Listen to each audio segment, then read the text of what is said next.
எல்லா புகழும் இறைவனுக்கே. Hello friends, welcome to Kilakarai kitchen. இன்றைக்கி நம்ம சேனலில் 90s கிட்ஸோட ஃபேவரட் ஸ்நாக்ஸ் ரெசிபி தான் பார்க்க போகிறோம். இதில் சில ஸ்நாக்ஸ் வந்து எங்கள் ஊரோட ஸ்பெஷல். வீடியோக்குள்ளே போகிறதுக்கு முன்னாடி இப்போ தான் நம்ம சேனலை ஃபர்ஸ்ட் டைம் பார்க்குறீங்கன்னா மறக்காமல் சப்ஸ்கிரைப் பண்ணிவிட்டு கூடவே பக்கத்தில் இருக்க பெல் ஐக்கானையும் கிளிக் பண்ணிக்கோங்க. இப்போ வாங்க வீடியோக்குள்ளே போகலாம். ஃபஸ்ட்டு நம்ம பார்க்க போகிறது எல்லோருக்குமே ஃபேவரட்டான பாம்பே மிட்டாய். இது செய்கிறதுக்கு ஒரு பேனில் 1 கப் சுகர் சேர்த்துக்கிறேன். சுகர் சேர்த்துட்டு அது கூட 1/2 கப் வாட்டர் சேர்த்துக்கிறேன். சுகர் நல்லா மெல்ட் ஆகணும். இப்போ இந்த சுகர் சிரப் நல்லா கரைஞ்சி கம்பி பதத்துக்கு அடுத்த ஸ்டேஜ் வரணும். அடுத்த இதில் 2 டீஸ்பூன் லெமன் ஜூஸ் சேர்த்துக்கிறேன். லெமன் ஜூஸ் சேர்க்கறதுனால மிட்டாய் வந்து ஹார்ட் ஆகாமல் நல்ல ஜவ்வு மாதிரி இழுக்க வரும். இப்போது சுகர் சிரப்போட கலர் வந்து டர்ன் ஆக ஆரம்பிக்குது. நம்ம கரெக்டான ஸ்டேஜில் இதை இறக்கிடணும். இது ரொம்ப நேரம் வச்சுட்டோம்னா ரொம்ப ஹார்ட் ஆயிரும். ஸோ நம்மளால் கடிக்க முடியாது. இப்போ ஸ்டவ் ஆஃப் பண்ணிவிட்டு இந்த சிரப்பை வந்து ஆயில் அப்ளை பண்ண கவுண்டர் டாப் மேலே ஊற்றிக்கிடுறேன். இந்த மாதிரி ஆயில் அப்ளை பண்ணுறதுனால இது கவுண்டர் டாப்பில் ஒட்டாமல் ஈஸியாக வரும். இப்போ இது ரொம்ப சூடாக இருக்கும். ஸோ அதனால் ஒரு ஸ்பேச்சுலாவை வச்சு இந்த மாதிரி மிக்ஸ் பண்ணி விட்டுக்கோங்க. இது ரொம்ப சூடாக இருக்கும். ஸோ கையை வச்சிடாதீங்க. அடுத்து இதில் 2 ட்ராப்ஸ் ரோஸ் மில்க் எசன்ஸ் சேர்த்துக்கிறேன். அப்போ தான் வந்து நமக்கு ஒரிஜினல் பாம்பே மிட்டாய் கலர் கிடைக்கும். இந்த பாம்பே மிட்டாய் தெருக்கல்ல வரும்போது நம்ம அந்த பொம்மை அடிக்கிற சவுண்டை வச்சே வந்து கண்டுபிடிச்சிருவோம். கேண்டிமேன் வந்து இந்த கேண்டியை வச்சு டிஃப்ரெண்டான டாய்லாம் செய்வார். ஸோ இதுக்காக வேண்டியே நம்ம வந்து வாங்குவோம். இப்போ இது லைட்டாக சூடு ஆறிடுச்சு. நம்ம கை பொறுக்கிற ஸ்டேஜில் இருக்கும்போது இதை நம்ம கையாலே இந்த மாதிரி இழுத்து விட்டுக்கிடலாம். நம்ம இந்த மாதிரி இழுத்து செய்யும்போது தான் வந்து கேண்டி நல்லா சாஃப்ட் ஆகும். இதை செய்கிறது ரொம்ப ஈஸி. பட் இந்த ஸ்டெப்பு மட்டும்தான் கொஞ்சம் கஷ்டமாக இருக்கும். நம்ம இதை ரொம்ப ஆற வச்சுட்டு பண்ணாலும் வந்து இந்த அளவுக்கு இழுக்க வராது. ஸோ அதனால லைட்டாக சூடு ஆறினதுக்கப்புறம் கை பொறுக்கிற ஸ்டேஜில் இருக்கும்போதே பண்ணிடுங்க. அவ்வளோதான் ஃப்ரெண்ட்ஸ். இதுதான் வந்து 90s கிட்ஸோட ஃபேவரட் கேண்டி மிட்டாய். கண்டிப்பாக இந்த மாதிரி நீங்களும் செஞ்சு ட்ரை பண்ணுங்கள். நெக்ஸ்ட் நம்ம பார்க்க போகிறது எங்கள் ஊரோட ஸ்பெஷல் காந்தி அண்ணாவுடைய தாமரை தக்காளி எப்படி செய்யலான்னு பார்க்கலாமா? இதுவும் ரொம்ப ஈஸியான ஒரு ஸ்நாக்ஸ் தான். ரொம்ப டேஸ்ட்டாகவும் இருக்கும், ஹெல்த்தியானதும் கூட. இது ஒரு அடுப்பில்லாத சமையல். இதுக்கு தேவையான இன்க்ரீடியன்ட்ஸ் தக்காளி, பெரிய வெங்காயம், பச்சை மிளகாய், மல்லி இலை, லெமன் ஜூஸ். ஃபஸ்ட்டு ஆனியனை இந்த மாதிரி குட்டி குட்டியாக சாப் பண்ணி எடுத்துக்கிடலாம். அடுத்ததாக பச்சை மிளகாயும் மல்லி இலையும் அதே மாதிரி குட்டி குட்டியாக சாப் பண்ணிக்கோங்க. எங்கள் ஊரில் காந்தி அண்ணா தான் இதுக்கு ஃபேமஸ். ஸோ அவர் தான் இது விற்பார். பட் இப்போ அவரே இல்லை. நைட் டைமில் தான் வந்து அவர் விற்பார். நாங்கள் வாங்கி சாப்பிட்டுருக்கோம். லைட்டாக இதில் சால்ட்டும் கொஞ்சமாக லெமன் ஜூஸும் சேர்த்து மிக்ஸ் பண்ணி விட்டுக்கோங்க. அப்போ தான் வந்து டேஸ்ட் நல்லாயிருக்கும். ஸோ இது ரொம்ப சிம்பிளான ஸ்நாக்ஸ். ஸோ வீட்டில் இருக்கக்கூடிய பொருளை வச்சு டக்குன்னு செஞ்சிடலாம். இப்போ தக்காளிக்குள்ளே வைக்கிறதுக்கு ஸ்டஃபிங் ரெடி ஆகிடுச்சு. இந்த காலத்தில் எவ்வளோ தான் புதுசாக தினசா ஸ்நாக்ஸ் வந்தாலும் 90s கிட்ஸ்க்கு எப்போவுமே வந்து மனசு ஏங்குறது இந்த மாதிரி ஸ்நாக்ஸுக்கு தான். இப்போ நம்ம தக்காளி ரெடி பண்ணிக்கலாம். தக்காளியில் மேலே உள்ள காம்பு பாதியை இந்த மாதிரி ரிமூவ் பண்ணிடுங்க. இப்போ சென்டரில் இந்த மாதிரி 2ஆக கீறிக்கோங்க. உள்ள போர்ஷனை வந்து நம்ம எடுத்துட்டா தான் வந்து உள்ள ஸ்டஃபிங் வைக்க முடியும். ஸோ தக்காளியில் உள்ள பகுதியை வேஸ்ட் ஆக்காமல் அதையும் ஆனியனோட மிக்ஸ் பண்ணி தக்காளிக்குள்ளேயே வச்சிடலாம். இப்போ நம்ம ரெடி பண்ண ஸ்டஃபிங்கை தக்காளியோட சென்டரில் வச்சு ஸ்டஃப் பண்ணிக்கோங்க. அவ்வளோதான் ஃப்ரெண்ட்ஸ், ஹெல்த்தியான தாமரை தக்காளி ரெடி ஆயிடுச்சு. நெக்ஸ்ட்டு பார்க்க போகிறது நம்மளோட மோஸ்ட் ஃபேவரட் பாலிஸ் சேமியா ஐஸ். எப்படி செய்யலான்னு பார்க்கலாமா? சேமியா ஐஸ் செய்கிறதுக்கு நமக்கு சேமியா தேவைப்படும். ஸோ இந்த மாதிரி குச்சியாக உள்ள சேமியாவை எடுத்துக்கோங்க. இதை சின்னதாக கட் பண்ணி ஒரு பேனில் சேர்த்து ரோஸ்ட் பண்ணிக்கிடலாம். நம்ம ₹1.50 கொடுத்து சேமியா ஐஸ் வாங்குவோம். அவ்வளோ டேஸ்ட்டாக இருக்கும். பட் இப்போ எவ்வளோ விலை கொடுத்தாலும் அந்த மாதிரி ஐஸ் கிடைக்கிறது இல்லை. சேமியாவோட கலர் சேஞ்ச் ஆனதுக்கப்புறம் இதில் 1/2 கப் அளவு தண்ணி சேர்த்து சேமியாவை வேக வச்சுக்கிடலாம். சேமியாவை இப்போ வேக வச்சு எடுத்தியாச்சு. இது இருக்கட்டும். அடுத்து இதுக்கு நம்ம பால் ரெடி பண்ணிக்கிடலாம். இதுக்கு ஒரு மில்க் பேனில் 1/2 லிட்டர் ஃபுல் க்ரீம் மில்க் எடுத்திருக்கேன். இப்போ இதில் தண்ணி சேர்க்கக்கூடாது. ஸோ தண்ணி சேர்க்காமல் காய்ச்சிக்கிடணும். அடுத்து இதில் 150 கிராம் சுகர் சேர்த்துக்கிறேன். பால் பாத்திரத்தில் படிஞ்சிடாத அளவுக்கு நம்ம மிக்ஸ் பண்ணி விட்டுட்டு இருக்கணும். அப்போ தான் வந்து அந்த ஐஸ் வந்து நல்லா டேஸ்ட்டாக இருக்கும். நம்ம வெறும் பால் மட்டும் சேர்த்துட்டா ஐஸ் வந்து சீக்கிரமே கரைஞ்சிரும். ஸோ இதுக்காக வேண்டி இதில் நம்ம மில்க் பவுடரும் கார்ன்ஃப்ளவரும் சேர்த்து மிக்ஸ் பண்ணி செய்ய போகிறோம். இப்போது காய்ச்சின பால்லேருந்து கொஞ்சமாக எடுத்து ஒரு பவுலில் சேர்த்துக்கிறேன். இது லைட்டாக ஆடினதுக்கப்புறம் இதில் 2 டீஸ்பூன் மில்க் பவுடரும் 1 டீஸ்பூன் கார்ன்ஃப்ளவரும் சேர்த்து இதை லம்ஸ் இல்லாமல் நல்லா கரைச்சி விட்டுக்கோங்க. இது சேர்க்குறதுனால பால் நமக்கு இன்னும் நல்லா திக்காக கிடைக்கும். கார்ன்ஃப்ளவர் சேர்க்குறதுனால இது சீக்கிரமே வந்து கெட்டியாயிடும். ஸோ நல்லா கலந்து விட்டுக்கோங்க. பால் நல்லா காஞ்சி வாசனை வந்ததுக்கப்புறம் தான் வந்து நம்ம இதில் சுகர் மற்ற இன்க்ரீடியன்ஸ்லாம் ஆட் பண்ணணும். இப்போ இதில் வாசனைக்காக 1/2 டீஸ்பூன் வந்து வெண்ணிலா எசன்ஸ் சேர்த்துக்கிறேன். இதை நல்லா கலந்து விட்டுக்கோங்க. இது திக்கானதுக்கப்புறம் நம்ம இறக்கிடலாம். நம்ம சின்ன வயசாக இருக்கும்போது தெருக்கல்ல ஐஸ் கூறி வருவாங்க. ஸோ நம்ம போய் வாங்கி சாப்பிடுவோம். அந்த ஹாரன் சவுண்டை வச்சே வந்து ஐஸ்காரர் வந்துட்டார் அப்படின்னு சொல்லிட்டு தெரிஞ்சுக்கிடுவோம். பட் இப்போலாம் அந்த ஐஸ் வண்டியே வந்து பார்க்க முடியறதில்ல. அதெல்லாம் வந்து ஒரு கோல்டன் டேஸ் மறக்கவே முடியாது. இப்போ காய்ச்சின பாலை 2 கப்லையும் தனியாக பிரிச்சுக்கிடுறேன். ஒரு கப்பில் வெறும் பால் மட்டும் வச்சுருக்கேன். இன்னொரு கப்பில் நம்ம ரெடி பண்ண சேமியாவை சேர்த்துக்கிடலாம். சேமியாவை பால் கூட நல்லா மிக்ஸ் பண்ணி விட்டுட்டு இதை நம்ம ஐஸ்கிரீம் மோல்டில் சேர்த்துக்கிடலாம். அப்போல்லாம் வந்து நம்ம இந்த மாதிரி ஸ்நாக்ஸ் சாப்பிட்டாவே வந்து நமக்கு வயிறு நிறைஞ்ச மாதிரி இருக்கும். பட் இப்போ வந்து நம்ம எவ்வளோ காஸ்ட்லியாக வாங்கி சாப்பிட்டாலும் அந்த திருப்தி வர்றதே இல்லை. அது எதனாலன்னு தான் தெரியல. இப்போ நம்ம மோல்டில் 2 விதமான ஐஸை சேர்த்தியாச்சு. அடுத்து இதை ஃபாயில் பேப்பரை வச்சு கவர் பண்ணிக்கிடலாம். இதுக்கே மூடி கொடுத்துருக்காங்க, பட் அதை நான் யூஸ் பண்ணலை. நம்ம ஓல்டன் டேஸில் வாங்கி சாப்பிட்ட அந்த ஃபீலிங் வரணும்ல, ஸோ அதுக்காக வேண்டி நான் ஐஸ்கிரீம் ஸ்டிக்கை தான் இன்சர்ட் பண்ண போகிறேன். ஸோ அதுக்காக வேண்டி தான் வந்து நான் ஃபாயில் பேப்பர் போட்டு கவர் பண்ணிவிட்டு மேலே லைட்டாக வந்து குச்சி இன்சர்ட் பண்ணுறதுக்கு ஓட்டை போட்டிருக்கேன். இப்போ குச்சி எல்லாத்தையும் இன்சர்ட் பண்ணிவிட்டு இதை ஒரு 10 hours வந்து ஃப்ரீசரில் வச்சிடலாம். இப்போ ஐஸ் நல்லா செட் ஆயிடுச்சு. இதை நம்ம ஃப்ரீசர்லேருந்து எடுத்துடலாம். இப்போ கவரை ரிமூவ் பண்ணிடுங்க. உடனே வந்து ஐஸ் மோல்ட்லேருந்து எடுக்க வராது. லைட்டாக வாட்டரில் காமிச்சிட்டோன்னா ஈஸியாக எடுத்துடலாம். பாருங்கள் ஃப்ரெண்ட்ஸ், டேஸ்டியான 90s கிட்ஸோட பாலிஸ் சேமியா ஐஸ் சூப்பராக ரெடி ஆகிடுச்சு. கண்டிப்பாக உங்களுக்கும் இந்த மாதிரி சாப்பிடணும்னு தோணுச்சுண்டா இதே மெத்தடில் ட்ரை பண்ணி பார்த்துட்டு உங்களோட ஓல்டன் மெமரிஸை ரினியூ பண்ணிக்கோங்க. இதில் நம்ம கலர் சேர்த்து கலர்ஃபுல்லாகவும் செய்யலாம். அடுத்ததான் நம்ம பார்க்க போகிறது 90s கிட்ஸோட ஃபேவரட் ஷாப். பெட்டி கடையெல்லாம் வாங்கி சாப்பிட்டுருப்போம்ல, அந்த ரவுண்டு மாங்காய், பாக்கெட் மாங்காய் எப்படி செய்யலான்னு பார்க்கலாமா? இது சாதாரண ஒரு மாங்காய் தான், பட் அந்த நாட்களில் அது ஏன் அவ்வளோ வேல்யூபிளாக இருந்துச்சுன்னு தெரியல. இப்போ நம்ம கிலோ கணக்கில் பார்த்தாலும் அந்த ஃபீலிங் ஏன் வர மாட்டேங்குது? கடையில் வாங்கி சாப்பிட்ட மாதிரியே நம்ம எப்படி வீட்டில் செய்யலான்னு பார்க்கலாமா? ஃபஸ்ட்டு மாங்காவை சென்டரில் கீறிட்டு உள்ள சீட்ஸை ரிமூவ் பண்ணிவிட்டு இந்த மாதிரி ரவுண்ட் ஷேப்பில் கட் பண்ணிக்கோங்க. முத்தின மாங்காவாக இருந்துச்சுன்னா சீடு வந்து உள்ளே பெருசாக இருக்கும். ஸோ அதனால் இந்த மாதிரி இலை மாங்காவை சூஸ் பண்ணிக்கோங்க. நம்ம ஸ்கூல் வாசல்லாம் வந்து வெறும் மாங்காவை வந்து கீறி உப்பு போட்டு தருவாங்க. அது ஃபஸ்ட்டு சாப்பிட்டுருப்போம். அதுக்கு கொஞ்சம் டெவலப் ஆகி வந்தது தான் இந்த ரவுண்ட் மாங்காய். இப்போ மாங்காய் ஃபுல்லாத்தையும் கட் பண்ணி எடுத்தியாச்சு. இதை ஒரு பிளேட்டில் போட்டுக்கிறேன்.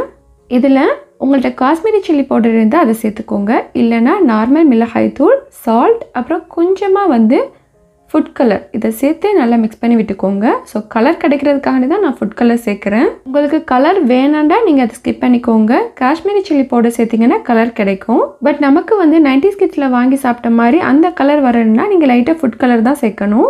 இப்போ நமக்கு பிடிச்ச பாக்கெட் மாங்காவும் ரெடி ஆகிடுச்சு. அடுத்து நம்ம கோலா ஐஸ் எப்படி செய்யலான்னு பார்க்கலாமா? இதுக்கு ஒரு பவுலில் 1/2 கப் சுகர் எடுத்திருக்கேன். அது கூட 3/4 கப் வாட்டர் சேர்த்து நல்லா கரைச்சி விட்டுக்கோங்க. ஃபஸ்ட்டு நம்ம சுகர் சிரப் தான் செய்ய போகிறோம். இந்த சிரப் வந்து கொஞ்சம் திக்காக இருக்கணும். ஸோ அதுக்காக வேண்டி இதில் 1 டீஸ்பூன் கார்ன்ஃப்ளவர் சேர்த்து நல்லா மிக்ஸ் பண்ணி விட்டுக்கிறேன். இதை லம்ஸ் இல்லாமல் நல்லா கரைச்சி விட்டுக்கோங்க. அடுத்து இதை நம்ம அடுப்பில் ஏற்றிக்கிடலாம். இதில் நம்ம கார்ன்ஃப்ளவர் சேர்த்துருக்கிறதுனால அடுப்பில் வச்சதுக்கப்புறம் சீக்கிரமே வந்து கெட்டியாயிடும். ஸோ அதனால் கைவிடாமல் நல்லா கலந்து விட்டுக்கோங்க. இப்போது இந்த சிரப் வந்து இந்த அளவுக்கு திக்கானதுக்கப்புறம் நம்ம இதில் லெமன் ஜூஸ் ஆட் பண்ணணும். 1 டீஸ்பூன் லெமன் ஜூஸ் சேர்த்துக்கோங்க. இந்த மாதிரி லெமன் ஜூஸ் சேர்க்கறதுனால கோலா ஐஸ் சாப்பிடும்போது லைட்டாக புளிப்பு தன்மையோடு இருக்கும். சாப்பிட்றதுக்கு நல்லா இருக்கும். இப்போ சிரப் வந்து ரெடி ஆகிடுச்சு. இந்த சிரப் வந்து நம்ம 3 பவுலில் சேர்த்துக்கிடலாம். நம்ம 3 கலரை மிக்ஸ் பண்ணி ஐஸ் செய்ய போகிறோம். ஸோ அதனால் 3 பவுலில் சேர்த்துக்கிடுறேன். நம்ம சின்ன வயசில் ஸ்கூலுக்கு வெளியில் வாங்கி சாப்பிட்டுருப்போம். நல்லா கலர்ஃபுல்லாக இருக்கும். இது வெறும் உப்பு ஐஸ் தான், பட் அதுவுமே அவ்வளோ டேஸ்ட்டாக இருக்கும். கோலா ஐஸ் வந்து குச்சி வச்சு ஐஸ் டைப்பில் செய்கிறோம். ஸோ இதே மாதிரி வந்து கண்ணாடி கிளாஸ்லேயே போட்டு கொடுப்பாங்க. அதுவும் நல்லாயிருக்கும். இப்போ இதில் சேர்க்குறதுக்கு நான் 3 கலர் எடுத்திருக்கேன். பாதாம், பிஸ்தா, ரோஸ். ஃபஸ்ட்டு வந்து ரோஸ் கலரில் 1/4 டீஸ்பூன் சேர்த்து மிக்ஸ் பண்ணி விட்டுக்கிறேன். அதே மாதிரியே பாதாமையும் பிஸ்தாவையும் எடுத்து 2 தனித்தனி கப்பில் சேர்த்து மிக்ஸ் பண்ணி விட்டுக்கோங்க. உங்களுக்கு எந்த மாதிரி ஃப்ளேவரில் வேணுமோ நீங்கள் அந்த மாதிரி சேர்த்து செய்யலாம். இப்போ 3 கலரில் சிரப் ரெடி ஆகிடுச்சு. அடுத்து ஒரு மிக்ஸி ஜாரில் 3 கப் ஐஸ் க்யூப் சேர்த்து நல்லா க்ரஷ் பண்ணி எடுத்துக்கோங்க. இந்த கோலா ஐஸ் செய்கிறதுக்கு ஐஸை இந்த மாதிரி க்ரஷ் பண்ணி தான் சேர்க்கணும். ஃபஸ்ட்டு க்ரஷ் பண்ண ஐஸை இந்த மாதிரி சின்ன டம்ளரில் சேர்த்துட்டு அதுக்கு சென்டரில் வந்து ஐஸ் ஸ்டிக் வச்சு திரும்பவும் வந்து ஐஸை சேர்த்துக்கோங்க. ஐஸ் சேர்த்துட்டு நல்லா இந்த மாதிரி ப்ரெஸ் பண்ணி விட்டுக்கோங்க. அப்போ தான் வந்து நமக்கு டம்ளர் ஷேப்பில் வந்து ஐஸ் கிடைக்கும். இந்த மாதிரி ஸ்நாக்ஸ் எல்லாமே தான் முன்னாடி ஸ்ட்ரீட் ஃபுட்டாக இருந்துச்சு. பட் இப்போ எல்லாமே டோட்டலாக மாறிடுச்சு. இப்போது டம்ளர் ஷேப்புக்கு ஐஸ் ரெடி ஆகிடுச்சு. அடுத்து இதில் நமக்கு பிடிச்ச கலரில் சிரப் சேர்த்துக்கலாம். இதை நீங்கள் ஒரு கலரில் செய்கிறதா இருந்தாலும் செய்யலாம், பல கலரில் செய்கிறதா இருந்தாலும் செய்யலாம். அது உங்களோட விருப்பம்தான். நான் 3 கலர் சிரப்பையும் 3 லேயராக சேர்த்துக்கிறேன். இந்த மாதிரி சேர்க்கும்போது பார்க்குறதுக்கு நல்ல கலர்ஃபுல்லாக லுக்காக இருக்கும். பார்த்த உடனே சாப்பிட தோணும். அவ்வளோதான் ஃப்ரெண்ட்ஸ், சூப்பரான கலர்ஃபுல்லான கோலா ஐஸ் ரெடி. நெக்ஸ்ட் பார்க்க போகிற 90s ஸ்நாக்ஸ் என்னென்னா பீனட் பர்ஃபி. இதுக்கு தேவையானது 2 இன்க்ரீடியன்ஸ் தான், பீனட்டும் வெல்லமும். ஃபஸ்ட்டு ஒரு பேனில் 250 கிராம் பீனட்டை சேர்த்து நல்லா வறுத்து எடுத்துக்கோங்க. இதை நல்லா வறுத்ததுக்கப்புறம் தோல் எல்லாத்தையும் ரிமூவ் பண்ணிவிட்டு ஒரு மிக்ஸி ஜாரில் சேர்த்து அரைச்சி எடுத்துக்கலாம். அடுத்து அதே பேன்லேயே 250 கிராம் வெல்லத்தை சேர்த்து அது கூட கொஞ்சமாக தண்ணி சேர்த்து கரைச்சி எடுத்துக்கிறேன். இந்த வெல்லத்தில் மண் தூசி ஏதாச்சும் இருந்துச்சுன்னா நம்ம கரைச்சி வடிகட்டி சேர்க்கும் போது அதெல்லாம் போயிடும். இப்போது வெல்லம் ஃபுல்லாகவே வந்து கரைஞ்சிடுச்சு. இப்போ இதை நம்ம வடிகட்டிக்கிடலாம். இதுக்கு நம்ம ஜஸ்ட் 2 பொருள் தான் எடுத்திருக்கோம். இது ரொம்ப டேஸ்டியாகவும் இருக்கும், ஹெல்த்தியாகவும் இருக்கும். இப்போது கரைச்சி எடுத்த இந்த ஜாகரி சிரப்பை வந்து நம்ம திரும்பவும் வந்து பேனில் சேர்த்துக்கிடலாம். இந்த சிரப் நல்லா திக்காகி பாகு கன்சிஸ்டன்சிக்கு வரணும். ஸோ அது வரைக்கும் இதை மிக்ஸ் பண்ணி விட்டுக்கிடலாம். இதை அப்படியே விட்டுட்டேன்னா கீழே அடிப்பிடிக்க ஆரம்பிச்சிடும். ஸோ அதனால் கண்டினியூஸாக கலந்து விட்டுட்டே இருங்க. இது இந்த மாதிரி நொர பொங்கி வரும், திக்காக ஆரம்பிக்கும். இதோட கன்சிஸ்டன்சி எப்படி இருக்குன்னா, நம்ம இதில் ஒரு ட்ராப்ஸ் எடுத்து தண்ணியில் விட்டேன்டா இந்த மாதிரி பால் மாதிரி உருண்டை பிடிக்க வரணும். ஸோ அந்த ஸ்டேஜில் நம்ம ஸ்டவ் ஆஃப் பண்ணிடலாம். இதுக்கு மேலே வச்சிடாதீங்க, இதுதான் சரியான பதம். இப்போது ஸ்டவ் ஆஃப் பண்ணிவிட்டு இதில் 1/2 டீஸ்பூன் கார்டமம் பவுடர் சேர்த்துக்கிடுறேன். இந்த ஜாகரி சிரப்பை நம்ம கரெக்டாக ரெடி பண்ணால் தான் கடலை சேர்த்ததுக்கப்புறம் பர்ஃபெக்டாக வந்து நமக்கு கடலை மிட்டாய் கிடைக்கும். இந்த ஸ்டேஜில் 2 டீஸ்பூன் கீ சேர்த்து நல்லா மிக்ஸ் பண்ணி விட்டுக்கோங்க. நம்ம கீ சேர்த்தா தான் அந்த கடலை மிட்டாயில் உள்ள ஷைனிங் கிடைக்கும். இந்த கார்டமம் பவுடர் கீலாம் வந்து கடலை மிட்டாய்க்கு நல்ல ஒரு ஃப்ளேவர் கொடுக்கும். இந்த ஸ்டேஜில் நம்ம பொடிச்சு எடுத்து வச்சிருக்கிற கடலையை சேர்த்துக்கலாம். கடலையை ரொம்ப மாவு மாதிரி அரைச்சிடக்கூடாது, இந்த மாதிரி அரைக்கணும். அப்போ தான் கடிச்சு சாப்பிட்றதுக்கு நல்லா இருக்கும். இது ரெண்டையும் சேர்த்து மிக்ஸ் பண்ணும்போது இது பேனில் ஒட்டாத அளவுக்கு தனியாக வரணும். இதை ஸ்டவ் ஆஃப் பண்ணிட்டு தான் நம்ம செய்கிறோம், பட் இருந்தாலும் ரொம்ப சூடாக இருக்கும், கேர்ஃபுல்லாக பண்ணணும். இப்போது கடலை மிட்டாய் கோகோ மிட்டாய் செய்கிறதுக்கு பேஸ் ரெடி ஆகிடுச்சு. நம்ம இதை 2 விதமாக ப்ரிப்பேர் பண்ண போகிறோம். ஒரு பிளேட்டில் கீயோ ஆயிலோ அப்ளை பண்ணிவிட்டு இதை சேர்த்துக்கோங்க. அப்போ தான் பிளேட்டில் ஒட்டாமல் எடுக்க வரும். இது சூடாக இருக்கும்போதே இதை நம்ம செஞ்சிடணும், இல்லைன்னா வந்து ஹார்ட் ஆயிரும். நான் கோகோ மிட்டாய் செய்கிறதுக்கு இந்த மாதிரி சின்ன சின்ன உருண்டை எடுத்து பாமில் வச்சு பால் ஷேப்பில் உருட்டி எடுத்துக்கிடுறேன். குட்டி குட்டி பாலாக எவ்வளோ உருண்டைகள் வேணுமோ அந்த மாதிரி செஞ்சு எடுத்துக்கோங்க. இதை எங்கள் ஊரில் கொக்கோ கோலான்னு சொல்லுவோம். அடுத்து கடலை பர்ஃபி செய்கிறதுக்கு அதே மாதிரி ஆயில் அப்ளை பண்ணிவிட்டு அதில் நம்ம இந்த ரெடி பண்ணி வச்சுருக்கிற அந்த கடலை ஜாகரியை சேர்த்துக்கிடலாம். இதுவும் சூடாக இருக்கும் போதே பண்ணிடணும். சப்பாத்தி கட்டையை வச்சு இந்த மாதிரி தேய்ச்சி விட்டுக்கோங்க. நமக்கு தெரியும் கடலை பர்ஃபி எந்த மாதிரி திக்னஸில் இருக்குன்னு சொல்லிட்டு, ஸோ அதுக்கேற்ற மாதிரி ஃப்ளட்டன் பண்ணிக்கோங்க. இதை காயறதுக்கு முன்னாடியே நைஃபை வச்சு ஸ்கொயர் போட்டுக்கிடணும். காஞ்சதுக்கப்புறம் பண்ண முடியாது. நம்ம சப்பாத்தி கட்டையை வச்சு தேய்ச்ச உடனே வந்து இதை நம்ம ஸ்கொயர் போட்டுறணும். ஸோ உடனே கட் பண்ண வேண்டாம். இது 10 நிமிஷம் காய வச்சுட்டு அதுக்கப்புறம் வந்து உடச்சிக்கிடலாம். இப்போது டேஸ்டியான கோகோ அண்ட் கடலை மிட்டாய் ரெடி. நெக்ஸ்ட் பார்க்க போகிறது எங்கள் ஊர் 90s கிட்ஸ் ஃபேமஸ் அச்சார் ஊறுகாய். எப்படி செய்யலான்னு பார்க்கலாமா? இதுக்கு ஒரு பாத்திரத்தில் 1 டேபிள் ஸ்பூன் ஆயில் சேர்த்துக்கிறேன். ஆயில் சூடானதும் இதில் 2 டீஸ்பூன் கடுகு, 2 டீஸ்பூன் உளுந்தம்பருப்பு சேர்த்துக்கிறேன். கடுகு வெடிச்சு நல்ல வாசனை வந்ததுக்கப்புறம் இதில் 4 வரமிளகாயை கட் பண்ணி சேர்த்துக்கிறேன். வரமிளகாயும் பொரிஞ்சதுக்கப்புறம் கடைசியாக இதில் கருவேப்பிலை சேர்த்துக்கிறேன். கருவேப்பிலை சேர்த்து நல்லா பொரிஞ்சு வாசனை வந்ததுக்கப்புறம் இதில் நம்ம வெஜிடபிள் சேர்த்துக்கிடலாம். அச்சார் ஊறுகாய்னா பல ஊறுகாய், அதாவது பல வகையான வெஜிடபிளை சேர்த்து செய்கிறது தான் வந்து அச்சார் ஊறுகாய்னு நாங்கள் சொல்வோம். இதுக்கு 100 கிராம் கத்திரிக்காய், 100 கிராம் உருளைக்கிழங்கு, 1 முருங்கைக்காய், 100 கிராம் சக்கரவள்ளி கிழங்கு, 100 கிராம் கொத்தவரங்காய், 100 கிராம் கேரட் எல்லாத்தையும் சின்ன சின்னதாக கட் பண்ணி சேர்த்துருக்கேன். இது கூட தேவையான அளவு சால்ட்டும் சேர்த்து நல்லா மிக்ஸ் பண்ணி விட்டுக்கோங்க. இதை மிக்ஸ்டு வெஜிடபிள் பிக்கிள்னு சொல்லலாம். இதை நம்ம ரொம்ப நாளைக்கெலாம் வச்சு ஸ்டோர் பண்ணி சாப்பிட முடியாது. இப்போ இதில் நல்ல பழுத்த தக்காளியில் 2 தக்காளியை சின்ன சின்னதாக கட் பண்ணி சேர்த்துக்கிறேன். தக்காளி சேர்த்துட்டு நல்லா மிக்ஸ் பண்ணி விட்டுக்கோங்க. அடுத்து இதில் நம்ம மசாலா சேர்த்துக்கலாம். கொத்தவரங்காய் இதுக்கு கண்டிப்பாக சேர்க்கணும், அப்போ தான் வந்து ஒரிஜினல் அச்சார் ஊறுகாயோட டேஸ்ட்டு கிடைக்கும். இப்போ இதில் 2 டீஸ்பூன் மல்லித்தூளும் 1 டீஸ்பூன் மிளகாய் தூளும் சேர்த்துக்கிறேன். மசாலா சேர்த்துட்டு இதை நல்லா மிக்ஸ் பண்ணி விட்டுக்கோங்க. நான் ஸ்கூல் படிக்கிற டைம்லலாம் வந்து நாங்கள் லஞ்ச்லாம் எடுத்துகிட்டு போக மாட்டோம். மதியானம் வீட்டுக்கு வந்து தான் வந்து சாப்பிட்டுட்டு போவோம். ஸோ அப்போ வந்து மானச்சன மாமா அப்படிங்கிறவங்க இந்த மாதிரி அச்சார் ஊறுகாயை சேல்ஸ் பண்ணுவாங்க. நாங்கள் வாங்கி சாப்பிட்டுருக்கோம். ரொம்ப டேஸ்ட்டாக இருக்கும். அதெல்லாம் வந்து மறக்க முடியாத நாட்கள். நிறைய பிள்ளைங்க வந்து வாங்கி சாப்பிடுவாங்க. இப்போ நம்ம காய் மூழ்கிற அளவுக்கு தண்ணி சேர்த்து இதை வேக வச்சுக்கிடலாம். எந்த ஊறுகாய் இருந்தாலும் அதுக்கு சாறு தான் வந்து ரொம்ப டேஸ்ட்டாக இருக்கும். மானச்சன மாமா அச்சார் ஊறுகாண்டா நிறைய பேருக்கு தெரியும், ரொம்ப ஃபேமஸ் ஆனது. இப்போ இதை மூடி போட்டு கொஞ்சம் நேரம் வேக வச்சுக்கிடலாம். இந்த காய் வந்து 3/4 வெந்ததுக்கப்புறம் இதில் நம்ம கட் பண்ணி வச்சுருக்கிற மாங்காயை சேர்த்துக்கிடலாம். மாங்காவை ஃபஸ்ட்டே சேர்த்துட்டேன்னா அது கரைஞ்சிரும். ஸோ அதனால் இந்த மாதிரி லாஸ்ட்டில் சேர்த்துக்கோங்க. மாங்காய் சேர்த்ததுக்கப்புறம் கடைசியாக இதில் கரைச்சி எடுத்து வச்சுருக்கிற நெல்லிக்காய் சைஸ் அளவு புளியையும் சேர்த்துக்கிறேன். ஊறுகாயை பொறுத்த வரைக்கும் புளிப்பாக இருந்தால் தான் நல்லாயிருக்கும். நம்ம ஆல்ரெடி இதில் மாங்காவும் சேர்த்துருக்கோம். ஸோ இந்தளவு புளி சேர்த்துக்கோங்க. ரொம்ப சேர்த்திங்கன்னா ரொம்ப புளிக்க ஆரம்பிச்சிரும். இப்போ இதை ஒரு முறை நல்லா கலந்து விட்டுட்டு மூடி போட்டு 5 மினிட்ஸ் வேக வச்சு எடுத்துட்டேன்னா அச்சார் ஊறுகாய் ரெடி ஆகிடும்.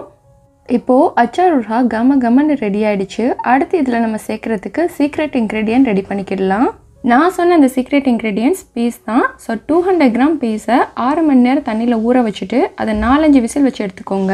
அடுத்து ஒரு கடாயில் ஆயில் சேர்த்துட்டு ஆயில் சூடானதும் இதில் கடுகு உளுத்தம்பருப்பு சேர்த்து இது நல்லா வெடிச்சதுக்கப்புறம் கருவேப்பிலை வரமிளகாய் சேர்த்து கூடவே சின்ன வெங்காயம் சேர்த்து வதக்கி எடுத்துக்கோங்க. ரெடி பண்ண இந்த தாளிப்பில் நம்ம வேக வச்சிருக்கிற பீஸை சேர்த்துக்கிடலாம். வாயு பிரச்சனை உள்ளவங்களாக இருந்தால் இதில் கொஞ்சமாக பெருங்காயத்தூள் சேர்த்துக்கோங்க. இப்போது பீஸை ரெடி ஆகிடுச்சு. அடுத்து ஒரு பவுலில் ஃபஸ்ட்டு பீஸ் கொஞ்சமாக சேர்த்துட்டு அது கூட நம்ம ரெடி பண்ணி வச்சுருக்கிற அச்சார் ஊறுகாயை சேர்த்து மிக்ஸ் பண்ணி சாப்பிட்டோம்டா அட்டகாசமான டேஸ்ட்டில் பீஸ் சேர்த்து அச்சார் ஊறுகாய் ரெடி. இது எங்கள் ஊரோட ஃபேமஸ், மறக்காமல் ட்ரை பண்ணி பாருங்கள். நெக்ஸ்ட் நம்ம பார்க்க போகிறது சுகர் கேண்டி. இது ஜூப்ஸ், ஜெல்லி கேண்டி, கம்மி கேண்டி அப்படின்னு சொல்லிட்டு பல பேரில் சொல்லுவாங்க. இது செய்கிறதுக்கு ஒரு பவுலில் 4 டீஸ்பூன் ஜெலாட்டின் பவுடர் எடுத்திருக்கேன். இது கூட கொஞ்சமாக தண்ணி சேர்த்து ஒரு 10 மினிட்ஸ் ஊற வச்சுக்கிடலாம். அடுத்து வேறொரு பாத்திரத்தை அடுப்பில் வச்சுட்டு அதில் 1/2 கப் அளவு தண்ணி சேர்த்துக்கிறேன். அது கூட 1 கப் சுகர் சேர்த்து நல்லா கரைச்சிக்கிடலாம். இந்த ஜூப்ஸ் நல்ல கலராக இருக்கும். ஸோ அதே மாதிரி நம்ம கடையில் வாங்குற மாதிரி செய்ய போகிறோம். இப்போது சுகர் எல்லாமே நல்லா கரைஞ்சிருச்சு. அடுத்து நம்ம ஊற வச்சுருக்கிற அந்த ஜெலாட்டின் மிக்ஸை இது கூட சேர்த்துக்கிடலாம். பாருங்கள், இந்த மாதிரி நல்லா ஊறினதுக்கப்புறம் தான் சேர்க்கணும். நான் இன்றைக்கி யூஸ் பண்ணியிருக்கிறது ஒரிஜினல் ஹலால் ஜெலாட்டின் பவுடர். ஜெலாட்டின் பவுடர் கிடைக்காத பட்சத்தில் நீங்கள் அகர் அகர் கூட யூஸ் பண்ணலாம். பட் அதில் இந்த மாதிரி ஸ்டிக்கினஸ் வராது. நமக்கு ஒரிஜினலாக இந்த மாதிரி ஜூப்ஸ் மாதிரி வரணுன்னா நம்ம ஜெலாட்டின் மிக்ஸ் தான் யூஸ் பண்ணணும். இப்போது இதை நம்ம கொதிக்கிற சிரப்பில் சேர்த்து நல்லா மிக்ஸ் பண்ணி விட்டுக்கிடலாம். இது திக்கானதுக்கப்புறம் நம்ம ஸ்டவ் ஆஃப் பண்ணிவிட்டு இதை நம்ம 3 பவுலில் பிரிச்சுக்கிடலாம். நம்ம எதுக்கு 3 பவுலில் பிரிக்கிறேன்னா கலர்ஃபுல்லான கம்மி கேண்டி செய்கிறதுனால 3 விதமாக கலர் சேர்க்க போகிறோம். இந்த கம்மி கேண்டி கிட்ஸுக்கு ரொம்ப பிடிக்கும். நம்ம கடையில் வாங்கி கொடுக்குறத விட நீங்களே வீட்டில் செஞ்சு கொடுக்கலாம். இப்போது 3 பவுல்லையும் ரோஸ், க்ரீன், எல்லோ கலரில் ஃபுட் கலர் சேர்த்துக்கிறேன். இது செய்கிறதுக்கு இன்க்ரீடியன்ஸும் கம்மி தான். ஸோ ஈஸியாக செஞ்சிடலாம். பொதுவாக இந்த மாதிரி 3 கலர்ஸில் தான் சுகர் கேண்டி இருக்கும். ஸோ நம்ம 3 கலரில் ரெடி பண்ணி வச்சுக்கிடலாம். முன்னெல்லாம் பெட்டி கடைகளில் பாட்டிலில் வச்சு எடுத்து கொடுப்பாங்க. பட் இப்போலாம் பெரிய பெரிய சூப்பர் மார்க்கெட்லாம் குட்டி குட்டி பாக்ஸில் வச்சு சேல்ஸ் பண்ணுறாங்க. இப்போது கலர் சேர்த்து இந்த ஜெலாட்டின் மிக்ஸை நம்ம ஃப்ளாட்டான பவுலில் சேர்த்துக்கலாம். இது குட்டி குட்டியாக கட்டமாக ஸ்கொயர் ஷேப்பில் இருக்கும். ஸோ அதுக்கு ஏற்ற மாதிரி நீங்கள் சேர்த்துக்கோங்க. இது சேர்க்குறதுக்கு முன்னாடி ஆயில் அப்ளை பண்ணிக்கோங்க. அப்போ தான் எடுக்கும்போது ஒட்டாமல் வரும். இப்போது 3 கலர்ஸையும் 3 பவுலையும் சேர்த்ததுக்கப்புறம் இதை ஒரு 2 to 3 hours ஃப்ரிட்ஜில் வச்சுருங்க. அப்போ தான் நல்லா செட் ஆகும். இப்போது 3 hours ஆனதுக்கப்புறம் நான் வெளியில் எடுத்துட்டேன். ஸோ இதை எப்படி ஸ்கொயர் போடணுன்னா நம்ம நைஃபை வச்சு கட் பண்ணுறதுக்கு முன்னாடி அந்த நைஃபை ஹாட்டான வாட்டரில் டிப் பண்ணிவிட்டு கட் பண்ணணும். அப்போ தான் கட் பண்ணுறதுக்கு ஈஸியாக இருக்கும். இந்த மாதிரி நம்ம கட் பண்ணால் தான் பிசிறு இல்லாமல் கட் பண்ண வரும். இப்போது கட் பண்ணி எடுத்த இந்த ஜெல்லியை சுகரில் மிக்ஸ் பண்ணி எடுத்துட்டேன்னா சூப்பரான சுகர் கேண்டி ரெடி. பார்க்குறதுக்கு நல்ல கலர்ஃபுல்லாக இருக்குது. நான் ஒன்று சாப்பிட்டு பார்த்தேன். நம்ம சின்ன வயசில் சாப்பிடும்போது எப்படி இருந்துச்சோ அதே மாதிரியே இருந்துச்சு. கண்டிப்பாக நீங்களும் ட்ரை பண்ணி பாருங்கள். நெக்ஸ்ட்டு நீங்கள் பார்க்குறது எங்கள் ஊரோட 90s கிட்ஸ் ஸ்பெஷல் மாங்காய் ஊறுகாய் எப்படி செய்யலான்னு பார்க்கலாமா? இது மாங்காய் சீசனுங்கிறதுனால மாங்காய் விலை மலிவாக எங்கே பார்த்தாலும் கிடைக்குது. ஸோ உடனே ட்ரை பண்ணி பாருங்கள். இந்த மாங்காய் ஊறுகாய் செய்கிறதுக்கு ஒரு கடாயில் 1 டேபிள் ஸ்பூன் ஆயில் சேர்த்துக்கிறேன். ஆயில் சூடானதும் இதில் 2 டீஸ்பூன் கடுகு, 2 டீஸ்பூன் உளுந்தம்பருப்பு சேர்த்து இது நல்லா வெடிச்சதுக்கப்புறம் இதில் வரமிளகாயும் கருவேப்பிலையும் சேர்த்துக்கிறேன். இது எல்லாமே நல்லா பொரிஞ்சு வாசனை வந்ததுக்கப்புறம் இதில் 600 ml தண்ணி சேர்த்துக்கிறேன். இது ரொம்ப ரொம்ப சிம்பிளான டிஷ், பட் ரொம்ப டேஸ்ட்டாக இருக்கும். அடுத்து இதில் 1 teaspoon sugar, 1 teaspoon salt, 1 teaspoon chilli powder சேர்த்துக்கிறேன். இதை சாப்பாட்டுக்கு சைட் டிஷ்ஷாக வச்சு சாப்பிடலாம், ரொம்ப நல்லா இருக்கும். இதில் உப்பு, புளிப்பு, காரம், இனிப்பு 4 விதமான டேஸ்ட்டும் செய்கிறதுனால சாப்பிட்றதுக்கு ரொம்ப ரொம்ப டேஸ்ட்டாக இருக்கும். அடுத்ததாக இதில் சீடை ரிமூவ் பண்ணிவிட்டு 2 மீடியம் சைஸ் மாங்காயை கட் பண்ணி வச்சுருக்கேன், அதை சேர்த்துக்கிறேன். இதை தோலோடு கட் பண்ணி சேர்த்துக்கோங்க. தோலோடு சாப்பிடும்போது நல்லாயிருக்கும். இதுக்கு சூஸ் பண்ணுற மாங்காய் கிளிமூக்கு மாங்கான்னு சொல்லுவாங்கள்ல, ஸோ அந்த மாதிரி மாங்காய் சூஸ் பண்ணிக்கோங்க. மாங்காய் சேர்த்ததுக்கப்புறம் இதை லைட்டாக கலந்து விட்டுட்டு மூடி போட்டு வேக வச்சுக்கிடலாம். நாங்கள் ஸ்கூல் படிக்கிறப்ப ஸ்கூலுக்கு வெளியில் பாட்டி கடை போட்டு வைப்பாங்க. நாங்கள் வாங்கி சாப்பிட்டுருக்கோம். அதெல்லாம் மறக்கவே முடியாது. இது நல்லா கொதித்து மாங்காய் வெந்ததுக்கப்புறம் ஸ்டவ் ஆஃப் பண்ணிடுங்க. ரொம்ப நேரம் வச்சிடாதீங்க, குழஞ்சிரும். இப்போது அருமையான டேஸ்ட்டில் எங்கள் ஊர் மாங்காய் ஊறுகாய் ரெடி. அடுத்து பார்க்குறது கீழக்கரை 90s கிட்ஸ் ஃபேவரேட் இளந்தப்பழ பாகு எப்படி செய்யலான்னு பார்க்கலாமா? இதுக்கு ஒரு கடாயில் 2 கப் தண்ணி சேர்த்துட்டு அதில் நம்ம வாஷ் பண்ணி வச்சுருக்கிற 250 கிராம் இளந்தப்பழத்தை சேர்த்துக்கிடலாம். இளந்தப்பழம் 50% வெந்ததுக்கப்புறம் இதில் பொடிச்சு வச்சுருக்கிற 150 கிராம் வெல்லத்தை சேர்த்துக்கலாம். இப்போது ரெண்டையும் சேர்த்து நல்லா மிக்ஸ் பண்ணி விட்டுக்கோங்க. இது கொதிச்சதுக்கப்புறம் பாகு திக்காக ஆரம்பிக்கும். பழமும் நல்லா வெந்துடும். இந்த ஸ்டேஜில் நம்ம ஸ்டவ் ஆஃப் பண்ணிடலாம். அவ்வளோதான், சூப்பர் டேஸ்ட்டில் இளந்தப்பழ பாகு ரெடி. இதை ஃப்ரிட்ஜில் ஸ்டோர் பண்ணி ரொம்ப நாளைக்கு சாப்பிடலாம். என்ன ஃப்ரெண்ட்ஸ், இன்றைக்கி பார்த்து இந்த 90s கிட்ஸோட ஸ்நாக்ஸ் உங்கள் எல்லாருக்கும் பிடிச்சிருக்குன்னு நம்புகிறேன். இதில் சில ஸ்நாக்ஸ் எங்கள் ஊரோட ஃபேமஸ். இதெல்லாம் என்னோட ஃபேவரட்டான ஸ்நாக்ஸ். ஸோ உங்களுக்கு என்ன ஸ்நாக்ஸ் பிடிக்குன்னு சொல்லிட்டு மறக்காமல் கமெண்ட்ஸில் சொல்லுங்கள். இந்த வீடியோ பிடிச்சிருந்தா please like, comment, share and subscribe my channel. Thank you.